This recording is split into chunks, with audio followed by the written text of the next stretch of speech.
We wanted to kind of think about building an intellectual legacy and the battle for which ideas, which could sound, really ridiculous and, kind of clever title or be about nothing. One of the things that you realise when you run something called the Institute of Ideas is that it's a sort of thing where PR companies say, oh, that's really great, we've got our ideas in our mission statement as well. And you think, oh, how dispiriting. The other thing that happens is people phone up and say, is that the Institute of Ideas? I've got a very good idea. And you always, it's kind of like, no disrespect to anyone in the room, but it's a bit like Nutter Alert, And yet, in all seriousness, the whole Institute of Ideas, battle of ideas, this is all about trying to stir things up intellectually and to create a richer intellectual life. So I'm going to introduce my panel. Rob Riemann, who is the founder of the Nexus Institute. Nexus Institute is based in the Netherlands. The events that Rob has organised, absolutely everybody in any name in the kind of intellectual life anywhere in the world has crossed his path. So I thought it would be really interesting to sort of reflect with you about Harvard and so on. In education and liberal arts education and so on. Then we've got Andrew Keane. He's a kind of a digital guru. He's the author of Digital Vertigo, How Today's Online Social Revolution is Dividing, Diminishing and Disorientating Us. He's very famous over from America for this festival. We're delighted to have him. But the reason I wanted him here was because I think we're not quite sure whether we're getting smarter or not by having access to more information. People will always say to me, oh, but now the whole of the knowledge is at the click of a mouse away, right? And it seems very appealing, right? No big problems, and yet Andrew raises at least some ideas that we have to consider and think about. We've then got Dr. Ellie Lee, who is a reader in social policy at the University of Canterbury, has been doing a bit of thinking in a different context about what's happening in academia and some of the stresses in the UK, particularly in terms of what research is, impact agendas and so on. So I'm going to be talking to Ellie about that. And then I'm absolutely delighted to have Dr. Ivan Krasov here, who's the chairman for the Centre for Liberal Strategies from Bulgaria, and he's founding member of the European Council on Foreign Relations. So I wanted to kind of just get you all to say something about my first idea. Lots of people actually do think that intellectual life's doing quite well. There's a kind of growth of think tanks who sit around kind of trying to come up with big ideas, which, maybe that's all that this is. Is that the kind of pursuit of ideas that we want? And at the same time, we've seen governments all around the world increasingly turning to academic experts, sometimes actually getting rid of democratically elected people and sticking experts in, and saying, well, these people, it's much more important to have an economist run the society than an elected Democrat. And there's a fad for evidence-based policy, bringing in experts to kind of advise politicians with the evidence. So, am I being a little bit pessimistic when I'm worried about intellectual life? I mean, maybe it's thriving. I'm a bit of it's dumbing down. A lot of people just think I'm kind of being old-fashioned, some kind of golden age of intellectual life thriving. So, Andrew? Yeah, just to kick things off, I do think you are being excessive. I mean, I'm always accused of being a pessimist. I think you are being excessively pessimistic. Think tanks aren't intellectuals, and academics generally aren't intellectuals either. But I think it's a healthy age for intellectuals. A couple of people come to mind. Christopher Hitchens and his popularity, and Zizek's popularity, and the way in which, two guys who have interesting, sometimes difficult ideas have popularized them, have a lot of people reading their books, watching their movies. So I'm reasonably optimistic. I also think it's good to have an absence of big ideas. Big ideas are dangerous. So big ideas are ones we want to destroy. So the absence of big ideas is not necessarily bad for intellectual life. In fact, when big ideas dominate, you generally don't have much intellectual life. Rob, your thoughts? Well, I politely disagree with my very nice neighbor. There is a beautiful story about the whole setting of our discussion, which you find in the novel The Man Without Qualities of Robert Musil. What drives that story, long story, is the Austrians have a problem. And the problem of the Austrians is that they know that the Germans want to celebrate that their emperor is an emperor for 20 or 25 years. And, but their emperor, the Austrian emperor of the Habsburg monarchy, is emperor for over 50 years or something like that. So they have a committee. It's entitled the Parallel Action, and this committee comes together to think about what's the big idea to celebrate that their emperor is much longer emperor than the emperor of the Germans. Now, obviously, for Musil, this is a metaphor, and it's a metaphor about the fact that we are running, Western civilization is running out of ideas because there is no longer a big idea. Well, which big ideas are there still around? Well, there is indeed communism, and around, fascism, and maybe things around capitalism. Now, after World War II, indeed, we realized there are no longer big ideas, right? We entered the era of post-modernity, anything goes, etc., etc., etc. But what happens next? Then there is Marcuse, who wrote this wonderful book, The One-Dimensional Man. And what is it that he explains in the 60s? That we have become stuck in our paradigm that because there is still a big idea, there is always a big idea, and the big idea which is now our paradigm is one which is rationality and technology. And Marcuse explains that all our thinking, everything, our priorities, and even our language and our values are infiltrated by this paradigm, and we can recognize it by our own language. We speak about smart ideas. We no longer speak about wisdom. We speak about sustainability. We no longer speak about quality. And it doesn't help us. We speak about globalization. We no longer talk about cosmopolitanism. This is also part of this big paradigm thing. So if you then start to think about where all those crises come from, the financial crisis, economic crisis, environmental crisis, well, it is all part of the fact that we are stuck in this paradigm. So the question is, where to find a new idea. And my suggestion would be that Europe should be the next big idea, especially here for the UK. Okay, so Ivan. I was always afraid of a panel with a title like this, because people start quoting Keynes that everything is run by the ideas of dead economists. And you know that today the world is run by old jokes and new images. No, but I'm not saying this is a joke. If you see what is moving people, normally it's a very funny things which should be very short. And of course people are very much moved by images. Even if you see all these revolutions that people talk about, they don't have ideological names anymore. They're always named by the Twitter or Facebook. So from this point of view, something is happening on this level of idea. It's much more interesting and much more free to have a discussion. But the problem with where I see with the intellectual ideas is that nevertheless of what you're saying, you're not taking any risk anymore. You can say any bullshit you want. But I mean any. And this was the problem. Because before, exactly because there was some kind of a normative framework, there were certain things that when you are saying you're taking risk, it could be risk with government, but much more it could be risk with society. People have been really kind of outraged. People are not outraged when you're talking something that they don't like. They said this is his PR strategy.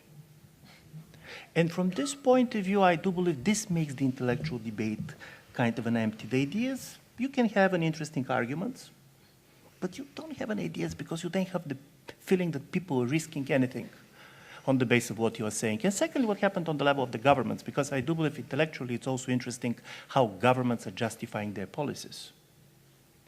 Governments are not justifying their policies anymore that this is good or this is bad. For example, when Mrs. Thatcher some years ago said there is no alternative, it was an intellectual statement. She believed that there is no alternative because this is the only right policies. You can agree or disagree with her, but this was a belief. When somebody today is telling you that there is no alternative, it does not mean that this is a right policy. It means it could be right policy, wrong policy, but I can do only this. And when somebody is telling you something like this, how intellectually arguing with him? And this is, for me, the problem with all this. On one level, it's very interesting because there is a lot of ideas on the table, but on the other side, most of these ideas are opinions. And people are much more entertaining them than really taking them seriously. Can I just ask you, just the beginning bit, I just didn't quite understand it, so for some clarification. One of the things that tends to happen just in terms of the first thing you said is that on the one hand, people are prepared to say anything and everything, but on the other hand, people are often, I think, walking on eggshells, frightened to offend people too. It kind of, how do those two things stick together? Do you think? The first thing which I want to say is that very much what I was talking was true for the societies in which we are living. There are the societies in which, for example, you can go to the Islam world and there are certain things that you are taking risk of saying things. And of course, there are different type of regimes in which when you're saying things, you're taking risks. But this is the problem here. And on one level, of course, you're politically correct. You're not trying to offend people. But this is why, nevertheless, of what you're saying like this. I don't mean it, it's qualifying. This is why I do believe the sense of humor on one level is very liberating, but on the other level, you always can say everything in saying, but I was joking, or this was just a reference, and so on and so on. Have you been to America? Yeah. They don't have humor there. No, listen. And Also, they take themselves very seriously. The idea that, yeah, but on the other side, you have Jon Stewart being probably the most powerful man for part of America, and the way how Americans are getting their information, especially the younger Americans, is through jokes. Okay, right. Ali, just give us your thoughts. I mean, I certainly wouldn't read, say, for this country, the fact that government says it wants to have people from various academic institutions and academic departments give it some evidence. I certainly wouldn't take that as any type of measure of respect for intellectualism or intellectual life. In fact, I would see it as a manifestation of the opposite. So I think one of the things that's striking about now is that, well, the political class in general, certainly think tanks, but I also think other sort of swathes of opinion formers are really involved in evading the key issue, which is how do you generate ideas properly. And really what I think is going on is much more a kind of a search for a quick fix. So you think you can kind of get the off-the-peg idea from somebody you pull in from an academic department, and obviously this is what think tanks do, you know, churning around trying to come up with an idea. You know, and then you can kind of list them off, can't you, the way they kind of emerge, whether it's the big society or whatever, just these kind of off-the-peg ideas that sort of pop up out of nowhere. And I think, sadly, oftentimes this does also go on, you know, within universities itself and in the way academic work operates, where it's as if you kind of, you know, invent an idea and invent a theory, and then that's going to make you famous, and you become known for it. But in a way that's very detached and disengaged from trying to engage with both the present, but also, I think, most significantly, the past.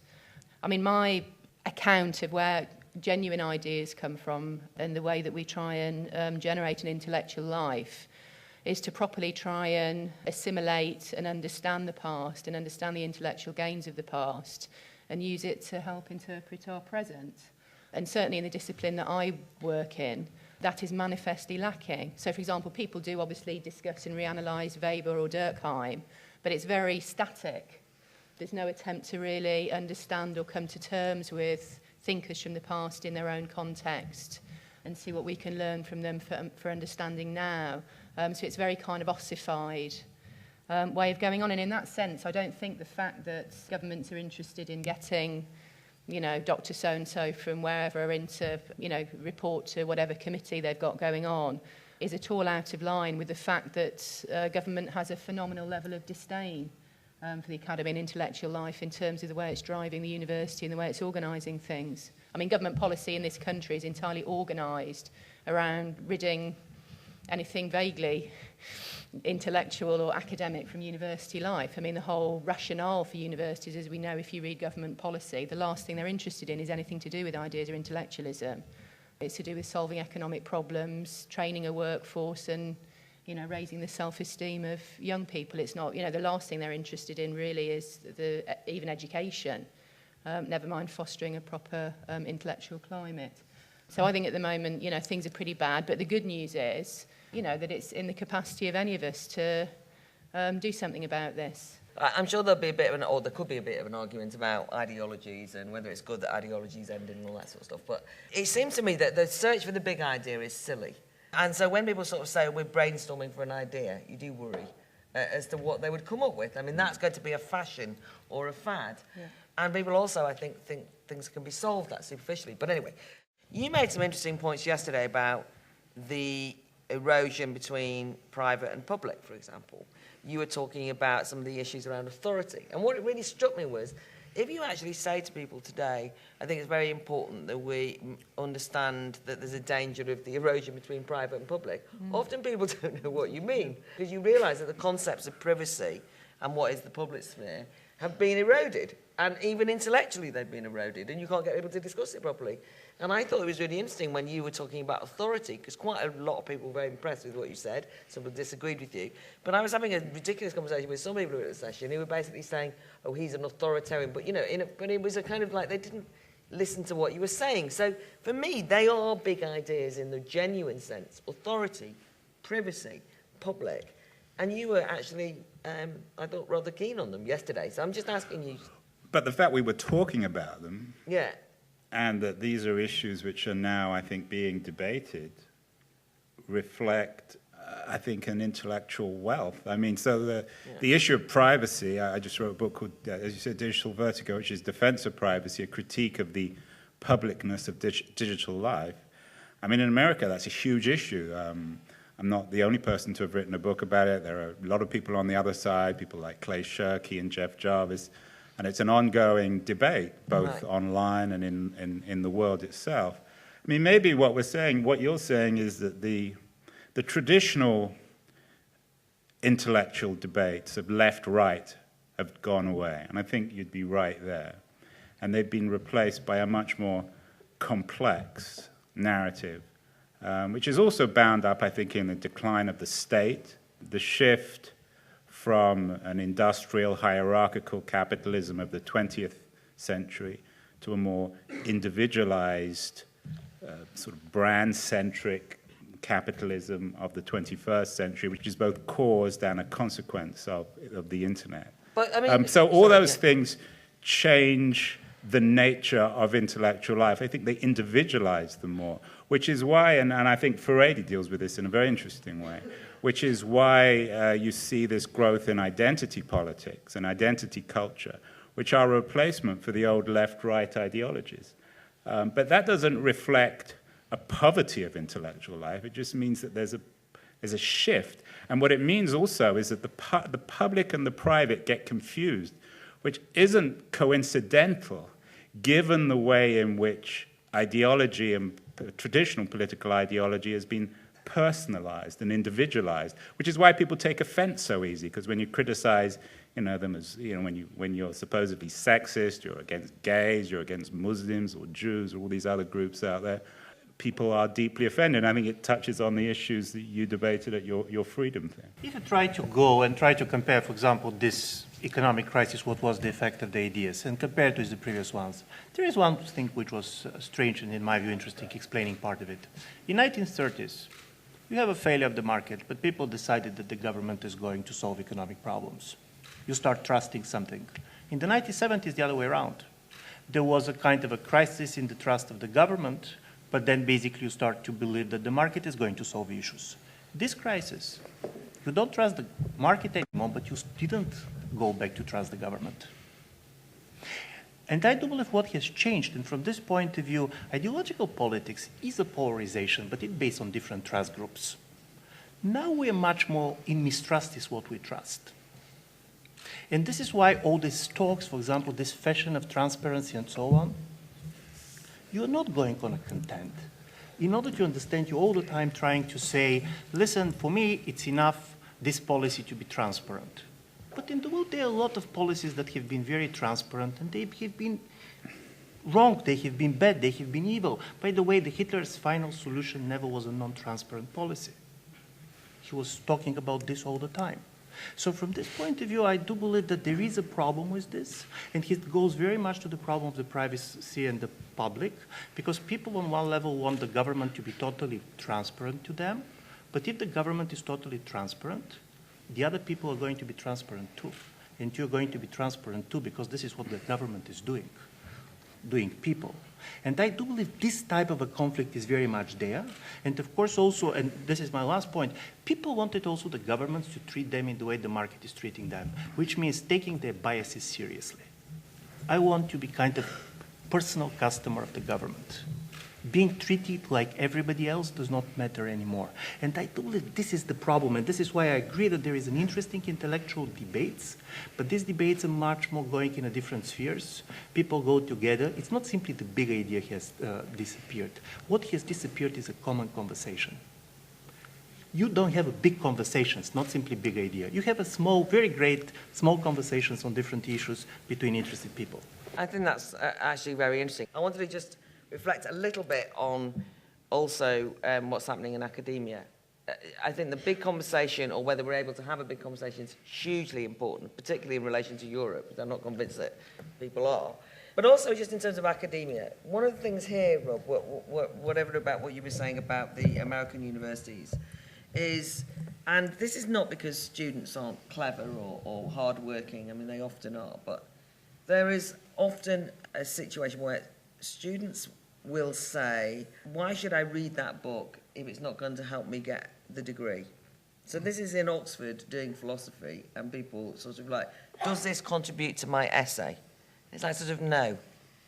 But you're doing philosophy at Oxford, so maybe you should want to read it, really. This is a common tale. Read the Times Higher every week. It happens all the time, right? Obviously, that's not to say that there aren't lots of people who want to come to the Battle of Ideas. We now have set up something called the Academy, 3-day residential, where we look at philosophy, the classics, history, and so on, and the people most enthusiastic for it are undergraduates. The sad bit is they're undergraduates who say we don't get this at university, so that's a bit of a blow. What I want to know is that are the young wanting to aspire to greater things, or are they over-instrumental? Who's to blame for what's happening in higher education, or should we just forget higher education because it's just now become, a credentializing service for jobs? No, but we have to know what higher education is. And in my perception, the problem is that we live in a time of a big idea. Let's call it the paradigm, which is basically not interested in intellectual life, because intellectual life doesn't refer to anything what we find truly important. And for the things we find truly important, and that's all measured to what is useful, can we make money with it, etc., etc., etc. There was a certain greatness in Bertrand Russell and Gerald Moore when there was the young Wittgenstein coming to Cambridge. And they said, well, you're such a clever guy, you should get your PhD. And Wittgenstein said, well, I'm not interested to write a PhD, but I have a small book which might be of any interest to you, which was the Tractatus. It's the smallest book ever. And he gave it to Russell and Moore, and they started to ask questions, and Wittgenstein didn't answer. And they asked another question, and Wittgenstein still, again, didn't answer. And then at a certain moment, Wittgenstein stood up and said, look, there is nothing you understand of my work. You decide what you want to do with it, yes or no, and 1 hour later he had his PhD. That's the kind of greatness you no longer find at the universities anymore. And if somebody like Immanuel Kant would have been alive, he would never get any tenure at any university. This too much time. This is not true. In Sofia University, anybody can get, even Kant. Pardon? Anyone can get in, even Kant, yeah. I mean, you can argue that you keep on bringing. You brought up Musil. You brought up. I mean, Musil's work is. I've tried to read it 100 times. To me at least, is incomprehensible. It doesn't necessarily benefit intellectual life. And I mean, Wittgenstein wasn't exactly beneficial to intellectual life in that generation, in professionalizing philosophy, in putting it into the university. So I think it would be good, actually, if Wittgenstein didn't get tenure. He probably actually reverse. He deserves tenure. Deserves to be locked up in a university, which is what has happened to academic philosophy. I think that's quite an important point. Can we look to academia? I mean, do we think that intellectual life can come alive in academia, even if it wasn't the way it is in the contemporary period, or does that ossify knowledge? The thing with the university, very quickly in America, is it's about to be blown up, just as media's been blown up by the internet and digital. So the university's being blown up. The idea of education will be blown up, maybe for the better, maybe for the worse. But the fundamental problem, I know a lot about academics in America, the biggest problem in America is that academics have become so specialized that they're essentially refugees from intellectual life. And all the interesting thinking takes place outside the university. So I actually think it's a good thing to blow the university out. Now, I don't know what will replace it. It can't be any worse than what it is now. Ellie? I don't really agree with that. There's all sorts of places in society that ideas can come from, And there's all sorts of people that can get involved in trying to develop them and generate them. I mean, I think the prior question is to ask, well, why do we need them? And what is it that we're trying to address here and sort out? I think some of the points that have been made about the end of left and right and some of your comments were very pertinent there. I mean, my way of describing the problem at the moment is that the key thing that we've got to address is uncertainty. The fact that we don't know how to connect the past, the present and the future. And the reason why that problem is so pressing now is for some of the reasons that have been described. But I do think genuinely at the moment there are far too many people in universities and elsewhere who aren't really trying to get to grips with that problem. I mean, as far as students go, you know, there are lots of problems at the moment and things are as you describe. However, in terms of my own teaching and what I'm trying to do, I think that you do your best carrying on trying to pose problems, raise problems and get people to think. And you hope that something sets off a spark in somebody's mind where they start to genuinely want to try and grapple with a problem and fight with it and get to the bottom of it. And that still happens, but it can happen in other places as well. I do think, though, that there is a problem, and I don't really know how to address this, with the way academics are responding or their lack of response to some of the things that are going on in universities at the moment. Just to say briefly on it, I think one of the biggest problems that's emerged in terms of the practice of academics in British universities is that increasingly lots of people, and certainly in my subject area, are doing what's called advocacy research more than research. So they're not actually genuinely trying to work out in an open-ended way an idea or an answer to the problem. I mean, an example from this week. So the universities involved in this country were Dundee, Oxford, York, Brunel, St George's and the University of London. They hooked up with UNICEF to come up with the following. New research reveals breastfeeding could save the NHS millions. Now, maybe in somebody's world that is a definition of research. It's not in mine. I mean, where this started was with the endpoint. So before anybody ever looked at any study and anybody ever had any thought in their head about any of this, they decided already what the conclusion was going to be, which is that the government should give UNICEF some more money. You know, they knew that. And then what they've done is gone and looked at a bunch of papers and analysed in them in a certain way to be able to come up with that particular argument. And that is everywhere all the time now. And exactly why so many of my colleagues are getting into that game, I don't know. I don't know whether it's entirely because of impact agendas and the ref or because they're doing something good. But there is a definite abandonment of an effort to do what you would properly call research, which is a struggle to try and answer questions in an open-ended way. And there is far too little of that going on, for sure. I do believe something very important happened in the research, and this is huge data available. Do you know that in the social sciences, 95% of the quotes are coming from papers or books being published in the last 3 years? One of the things that happened to the academic life is the disappearance of the second-hand bookstores. Because, of course, you can get any book now, but you should know about it. What was good about the second-hand bookstores is that you go around and you see things that basically you're not looking for. And this is, in my view, a kind of academic which is going to the second-hand bookstore is my definition of an intellectual. Because what we see these days is also because of the fact that it became a very globalized area. People go very much on mathematics because mathematics sells very well. To be a political scientist in the United States basically means to be very good at mathematics. If you cannot make a mathematical model, you don't basically go there. And as a result of it, I do believe there is a major transformation of the academic field. You have a lot of data, but the basic problem is if you want simply on evidence to decide for whom to vote, you should decide which of the 5 you trust.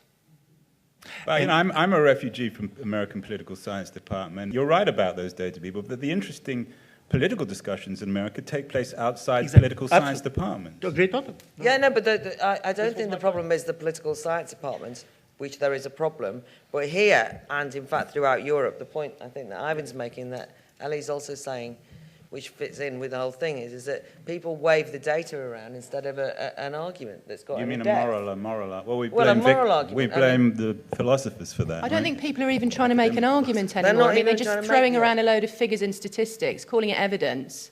I mean, it's not evidence. Evidence emerges from open-ended inquiry, where you look at things in the round and consider that there's different possibilities. To open it up, I think the thing is that people don't actually, ironically, necessarily even know what an argument is. I thought your point, Ivan, about secondhand bookshops. You know, the serendipity, wandering, you know, that's good. But just to respond to Ivan's point about I mean, Amazon's done an amazing job reinvigorating secondhand books. You don't search around. That's not the point. But do you know what? Anyway. Because this is interesting. Because basically they're trying to guess what you Yes. could be interested in. All this long tail story. And I do believe this is very interesting. But the problem with the second-hand bookstores is that you are facing something that you didn't know that you were interested in. You're buying books which you are never going to order. What I think is fascinating is about people quoting things for the last 3 years. If you look at the debate about schooling and curriculum in this country at the moment, the constant thing is that you have to constantly review the curriculum to make it relevant for the modern era. Because knowledge is, you know, kind of is out of date. So there's this idea that things that were thought, you know, and written 25 years ago, like, oh, well, that's not very relevant. I mean, you know, Frank Furedi's saying, read Sartre, he's such an old fuddy-duddy. Sartre, what's he got to say to the modern era? And Sartre is obviously a modern writer, right? So forget Socrates or forget, you know, and so on. But there's a serious discussion where people say, well, you know, these ideas, this research, wisdom, insights of the past, that legacy dismissed as it has to be updated and modernized and more research and evidence and data come through. I agree with Andrew completely that the universities or academia are dead. They are dead already for unfortunately for a long time. But I think that's a disaster. I think that the kind of crisis we are dealing with now relate, among others, to the fact that there are no places anymore, which any society needs, where young people for at least 5-6 years do have time to learn to think in a critical and independent way, and then, for example, might discover that there is a great truth in Wittgenstein's Tractatus, that it's very, very stupid to put all your cards on science because there are too many things science has nothing to say about. That was his key argument. No academia, no intellectual life, all these things are together. I really think the key point is what Ellie touched on earlier about the lack of interrogating the past. And I think that affects our intellectual life in many ways. And perhaps the most important is that we forget that things were once different and that people once thought differently. And that, when you lose that, you become incredibly fatalistic about life and the possibility of change. And so I think it's that dialogue with the past that tells you things could be different and people can think differently that's really important. I agree with a lot of what the panel said, but I think Ivan Krastov's point about this loss of serendipity from second-hand bookshop is just simply untrue. I mean, I've researched 3 books. Each of them start often with Google searches, which leads you from one link to another and discovering all sorts of stuff you didn't know before. Second of all, most people here are probably on Twitter, and every single day I've been bombarded with things, oh, I didn't know that. You click on a link and you discover new things. So the idea that serendipity has died with, you know, end of second-hand bookshop, I think is just palpably false. It's been really brilliant to hear from a lot of young people, but to me it seems their framework is completely instrumental. When they're talking about education, every young person I've heard in this conference has talked about it completely in the realm of instrumentality and what will it do for me. So I think I heard one young girl even trying to defend why she was doing English and saying a lot of people are against me doing English because, you know, it's not a degree that leads to a job. But I say it's good for communications. And so although, Ellie, I'm appreciating you're saying, young people are there, it's still, you can have the big idea, but it does seem to be this instrumentalization of life, and that being such a framework does seem to be a big impediment and a big barrier to grasp ideas. I'd just like the panel perhaps to just think a little bit more about what Ellie raised about this point about uncertainty. Because it seems to me that when you've got a culture, and I think contemporary culture is one that is very much an attempt to try and deal with uncertainty in a way that closes down every discussion before it actually gets off the ground. Because what we see from the business world to academia, there's no such thing anymore as research for the sake of research. The research that has no outcomes that you can predefine. That there's no, in business, for example, you want to talk about innovation. If you look at what's happening globally across spending on R&D, for example, it's going up, but the proportion that's going into research is dropping, while everything is going into development. What that really is about trying to develop what you are certain of, what you already know, what can be productized. I think the same thing is happening in academia. in terms of instrumentalization of policy, etc. In other words, we're very uncomfortable with unintended outcomes. We're very, and as soon as you have a culture like that, how do you begin to make the legitimacy of unintended outcomes, of unexpected outcomes, of research which is open-ended? How can you become comfortable with that? I think that is really the challenge that needs to be addressed. I have to disagree with Andrew on the danger of big ideas, exactly because I've written a book against big ideas, and yet I realize listening to you that they are only dangerous when they are formulations of ready answers. And this is how academics get dangerous, when they borrow and pass on from the past big ideas by way of solutions. If we look into the history of ideas, any big idea has been born as a particular solution to a specific historical problem. So the point is there to focus on a specific grievance or a specific social concern, and that is how academics become relevant only, as one of the speakers said, when there's an open-ended inquiry focused on specific what hurts. I do find it difficult to be so negative, I have to say. Maybe I'm Pollyanna or something, but I keep coming across people who are just doing some very interesting things, and you read reports of new innovations, and there is so much going on that I find myself grouping under the idea of intellectual life. I find so much that's stimulating in film and books and all sorts of innovations. So I wonder whether, Andrew, perhaps you could say a bit more about this blowing up of the universities. Now, I'm assuming you don't mean that literally. One of the things that I found very intriguing of the last year or so is the, and I'm wondering whether this is what you're getting at, the new kind of online courses that are being offered. So there's an organisation called Coursera, but there's a few like it, who are using sort of Stanford, MIT, all these kind of universities, and everybody's rushing to sign up now. I did a statistics course recently. 75,000 people signed up for it, right? Now, I haven't looked, they're doing courses on poetry, on social sciences. Now, there's nothing at the end of it. So this is to get to the main point I'm trying to make, which is about the instrumental point that was being made at the front. There's nothing at the end of it. You don't get a certificate, and yet tens of thousands of people are signing up of different backgrounds, of different ages. That, to me, is kind of an interesting notion of intellectual life. And so with the comments that are being made here, and with particularly what Andrew was saying, and I think, Robert, you agreed as well, I'm wondering now whether these academia is stifling. And in fact, there's a possibility of almost going round it and kind of reaching people directly and intriguing them and engaging people and getting people to kind of think and be more critical. Just wonder whether you could maybe clarify what you thought of that. I'm hoping to take an English degree because I would like to learn about it, and what I plan to do is spend time studying the whole history of English literature, look at it, but look at it from my view and perspective and see what I make of it. And I think there is the issue here of academics really just apparently deciding what their ends are before they've really done the research, which I think is horrific. And I think also there is such potential for politicians to use that and it to be used with political motives, and that is really quite horrific. But I think also that in a way does apply a lot, especially to sciences. I think arts, I would hope, sciences, I think the issue is having the data and then being able to also have the scientific mind to be able to respond to that data in an intellectual way, because you can find out things, but you have to think about them then. You have to respond to them. And I think arts subjects, it is saying responding to text, responding to ideas.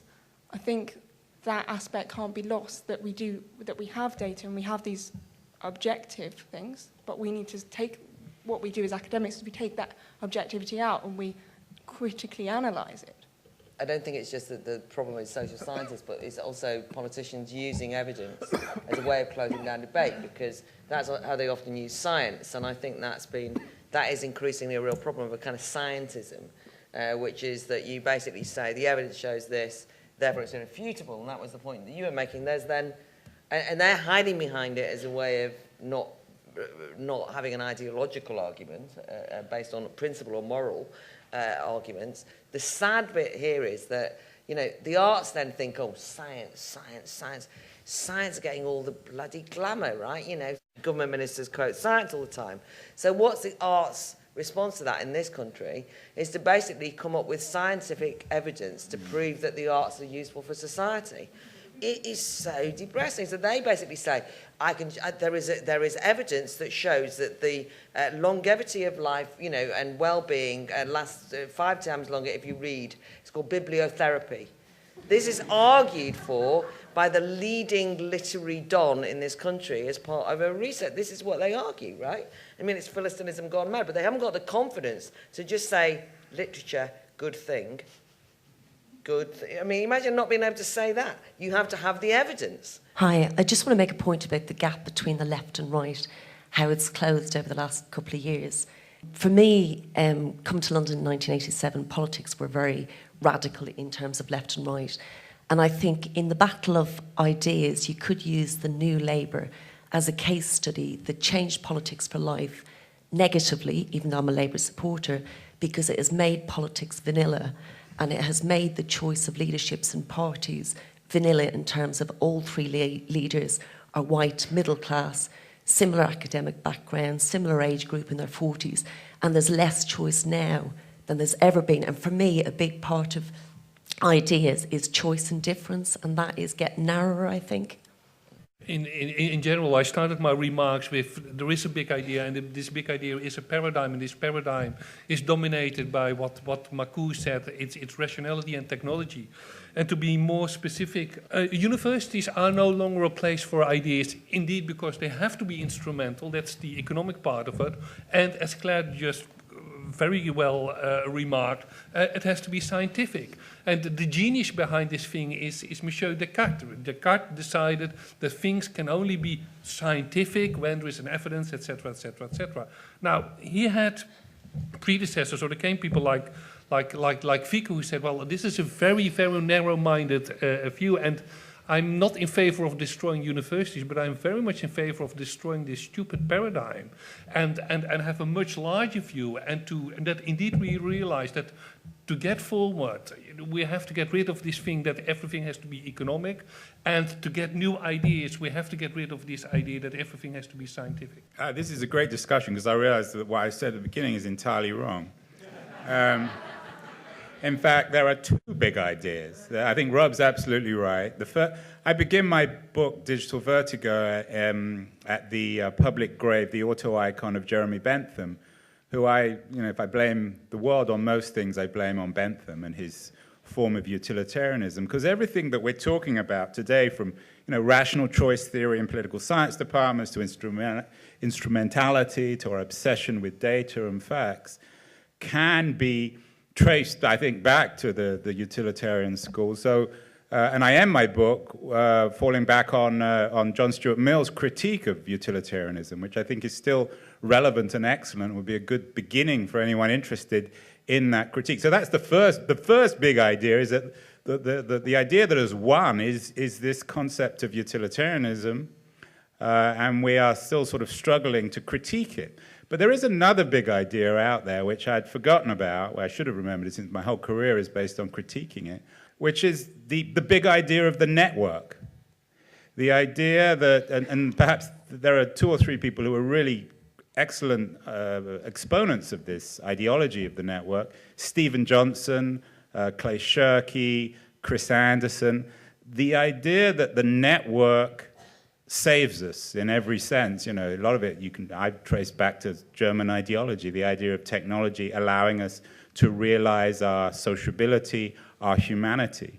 And that's a big idea which I'm very critical of, but I think it's still a very important and interesting idea. So those are 2 big ideas which I'd forgotten about or hadn't quite realized, which are perhaps more relevant today than ever. And in response to the gentleman at the back, education now is, the university is about to be, literally, I think in some ways, literally about to be blown up.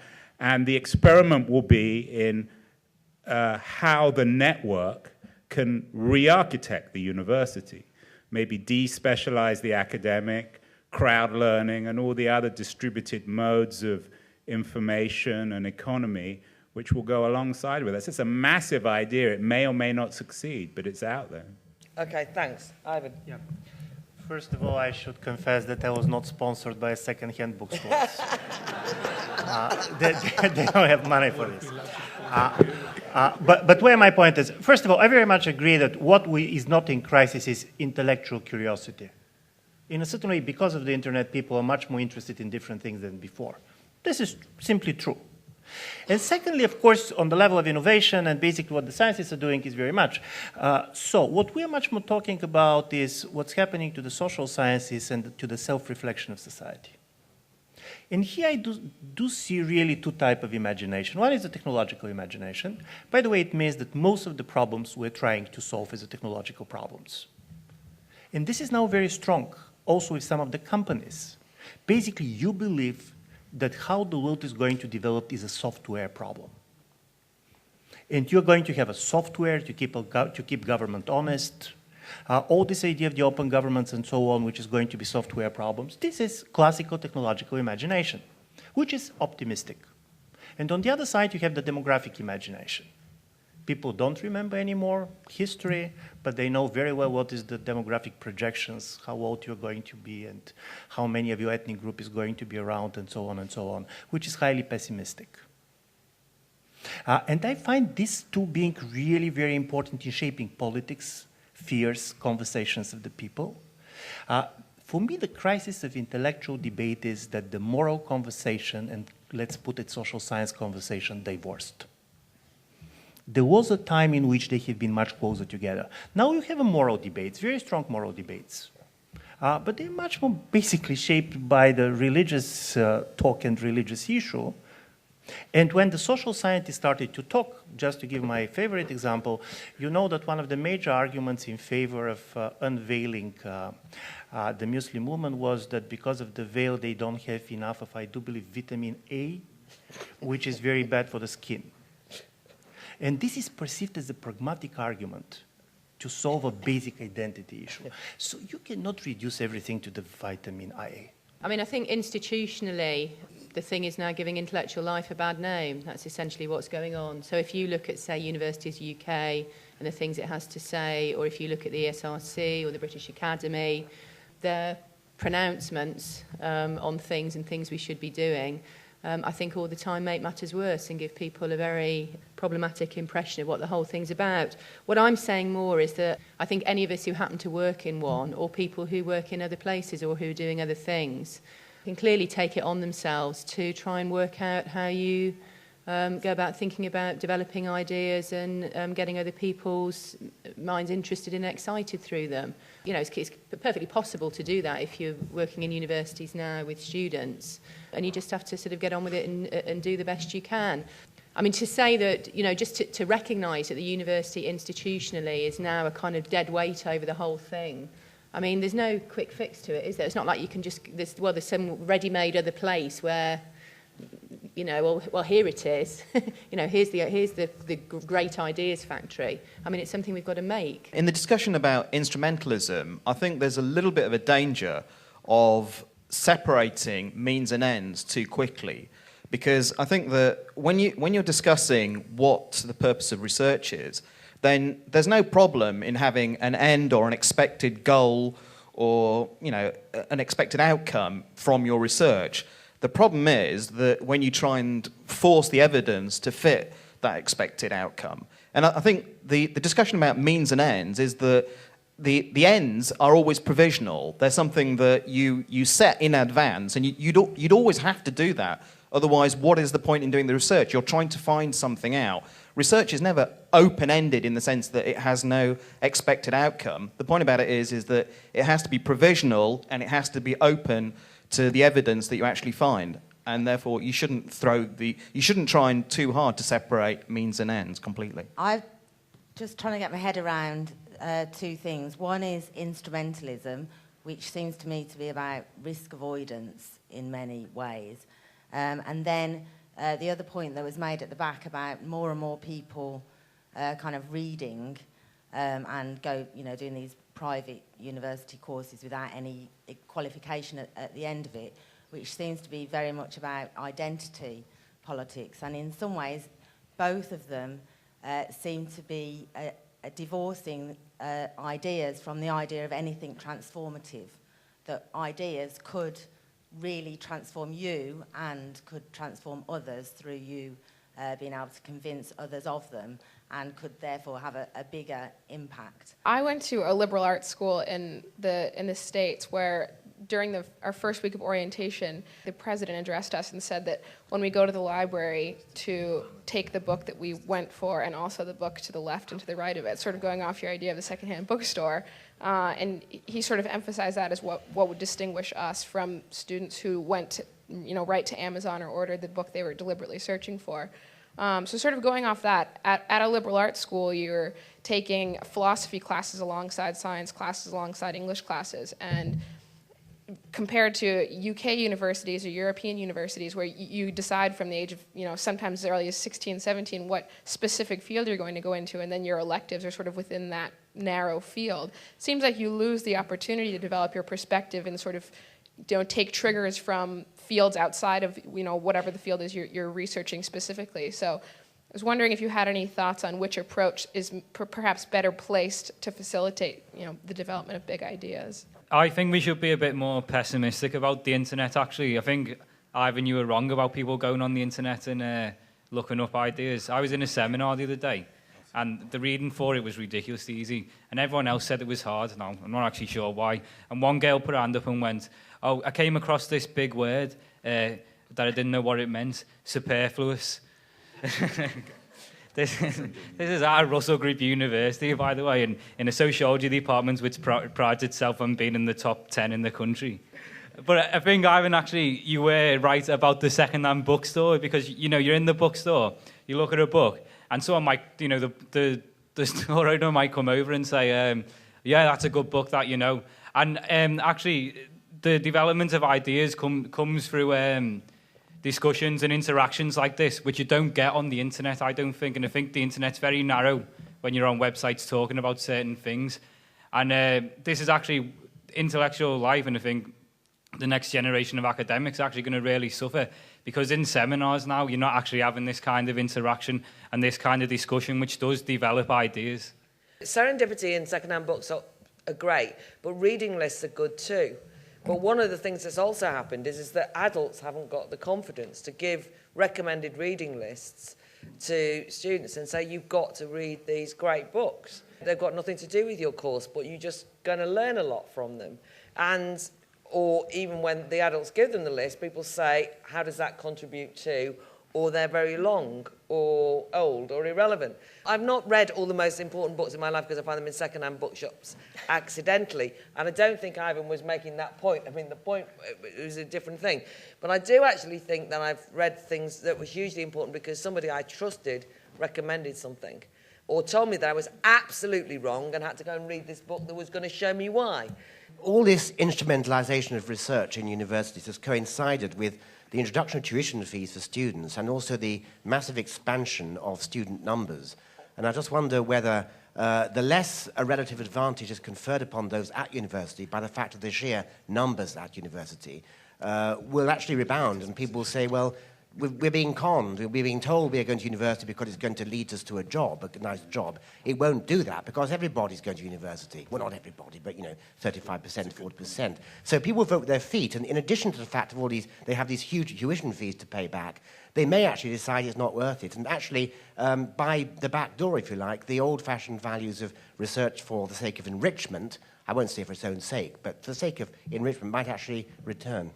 Nico MacDonald, I don't think the internet is the problem. I think the internet's a tool that we use and it reflects what we do socially.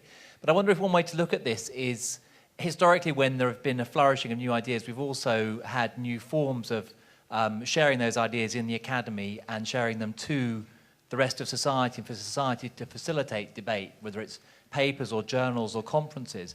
Do the panel think that we are inventing the kind of forms, often using the internet, to share ideas in the academy with practitioners in the real world, and for ordinary people like us to engage in those ideas and validate our own ideas beyond, say, the blog post, which seems to be a pretty generic invention? I just wondered which ideas you would suggest that are important. I thought actually that's what we were going to talk about, what ideas we should be pursuing? Because we are talking very much as though ideas are just ideas, like candy or something.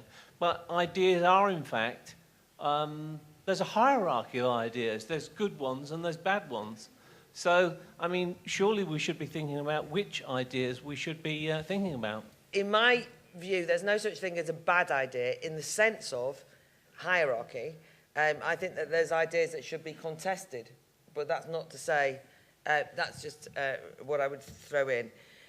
Panel, one sentence, one book recommendation. Rob, you kick us off. One book recommendation.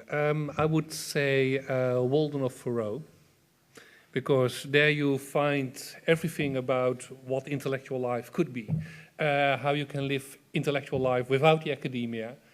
And when it comes down, your point about, you know, which ideas matter most now, I think the ideas which are an expression of the life of humanism. And that includes all the things which are no longer part of our language. There you find wisdom again, there you find cosmopolitanism again, there you find all these words again. Andrew? I wrote a book called Cult of the Amateur, How the Internet's Killing Our Culture, so that's relevant, even though it's self-promotion. In terms of what to read, don't read my book, of course. I would encourage people to read an excellent essay by Zizek called, I think it's called Davos Man, in which he reinterprets intellectual life as now, and this touches on the disappearance of left and right, is that you need an alliance of the left and the right who still believe in things, whether it's redistributed income or them against the Davos men, the utilitarians, the rationalists, the instrumentalists. Uncertainty, I mean, we haven't discussed it much. If people accept the proposition that that's the key question that we need to address, there's two ways to think about uncertainty. One is to see it as danger and want to circumvent the problem through creating new rules or limits. The other is to see it as an opportunity and approach it as something which we can explore open-endedly and come up with some new solutions for the future. And I think it's in the latter spirit that we need to approach it. I do think that means becoming masters of our past so that we can better understand the present, on which, if any student hasn't ever read E.H. Carr, What is History, then they should. Before the presidential elections in 2000, they asked the candidates, who is your favorite book? And Al Gore said Stendhal, Red and Black. And George W. Bush said the Bible, and you know who won the elections. Why I'm saying this, because first the book which I'm going to recommend, it should be an old book, you know, that you see it in the second hand. But this is this is Hirschman's Exit, Voice and Loyalty. I do believe is a book which is worth rereading now. But what is disappearing from the intellectual debate is exactly rereading books. There's so many. This is not the books on which you work. This is a different job. But basically, first, we're not rereading anymore because there's so much new things that you should do. And secondly, there is not a few books that all of us are reading, but reading in a different way. And this is why I do believe this common conversation is not. We're reading different books, and we're not rereading anymore, and I see this as a problem. My book recommendation is Simone de Beauvoir's novel, The Mandarins, which is actually a very vivid fictional account, which I read recently, of Sartre and Camus and Simone de Beauvoir and why ideas mattered after the Second World War. It's a fantastically enlivening book about how young people fought over ideas to the death, thinking it through, the dilemmas and the burden of freedom. And for me, it reminded me that ideas can have huge consequences. Getting them wrong can. Not that there's wrong ideas, but making wrong decisions. But we have a responsibility to take ourselves seriously. So read that too.